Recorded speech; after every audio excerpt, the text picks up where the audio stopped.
Sa ating latest satellite images, makikita natin ang northeast monsoon o amihan ay nakakapekto partikular na dito sa may extreme northern Luzon na magdadala ng mahihinang pag-ulan partikular na sa Batanes, Cagayan at Isabela. Ang easterlies naman o yung hangin nagmumula sa karagatang Pasipiko ang siyang magdadala ng generally fair weather pero posible pa rin yung mga pag-ulan lalong-lalo na sa may silangang bahagi ng ating bansa. Inaasahan nga natin ngayong araw medyo mainit at tanghali pa rin ang ating mararanasan at sa mga susunod na araw ay mas iiral pa nga itong easterlies o yung hangin nagmumula sa karagatang Pasipiko.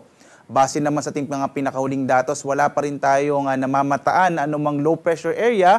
Posible hanggang sa at least for this week, maliit yung chance na magkaroon tayo ng bagyo na papasok o mabubuo sa loob ng Philippine Area of Responsibility.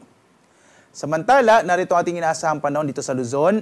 Makikita natin ang malaking tsansa ng mahihinang pag-ulan na dulot ng northeast monsoon o amihan, partikular na sa may bahagi ng Batanes, Cagayan at Isabela. Sa nalalabing bahagi ng Luzon, inaasahan natin ang mga isolated o pulupulong pag-ulan na may kasamang pagkidlat pagkulog.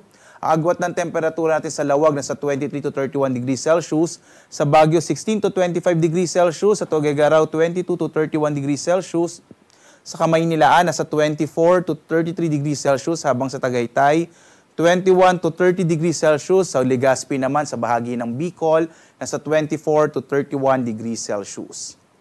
Dito naman sa Palawan, Visayas at Mindanao, inaasahan din natin ang mga pulupulong pag-ulan, pagkidlat, pagkulog, dulot yan ng mga localized thunderstorms. Agwat ang temperatura sa Kalayaan Islands, 24 to 32 degrees Celsius, sa Puerto Princesa nasa 24 to 32 degrees Celsius. Sa malaking bahagi din ng Kabisayaan ay inaasahan natin ng mga pulupulong pag-ulan, pagkidlat, pagkulog at maaring mainit at tanghali pa rin ang mararanasan ng mga kababayan natin sa bahagi ng Kabisayaan. Agwat ng temperatura sa Iloilo nasa 25 to 32 degrees Celsius, sa Cebu 25 to 31 degrees Celsius, habang sa Tacloban nasa 24 to 31 degrees Celsius. Malaking bahagi rin ng Mindanao ay makararanas ng mga isolated o pulupulong pag-ulan, pagkidlat, pagkulog, habang agwat ang temperatura sa Zamboanga nasa 24 to 33 degrees Celsius, sa Davao 24 to 33 degrees Celsius, habang 23 to 30 degrees Celsius naman sa Cagayan de Oro City. Sa kasalukuyan, wala rin tayong nakataas na gale warning pero inaasahan pa rin natin ang katamtaman hanggang sa maalong karagatan, partikular na sa hilagang bahagi ng bansa at sa may silangang bahagi ng ating kapuluan, delikadong maglayag, lalo na kapag meron tayong mga thunderstorms. Pero sa ngayon, dahil nga wala tayong gale warning, kahit yung maliliit na mga bangka ay maaring pumalaot sa mga baybayin ng ating bansa. At narito ang ating inaasahang magiging lagay ng panahon sa mga susunod na araw. Dito sa may bahagi ng Luzon, sa Kamaynilaan, Baguio City at Legazpi, inaasahan natin ang isolated o pulupulong pag-ulan, pagkidlat, pagkulog hanggang araw ng Huwebes. Agwat ang temperatura sa Metro Manila, 24 to 33 degrees Celsius, sa Baguio nasa 16 to 25 degrees Celsius, habang 24 to 32 degrees Celsius naman sa bahagi ng Legazpi City.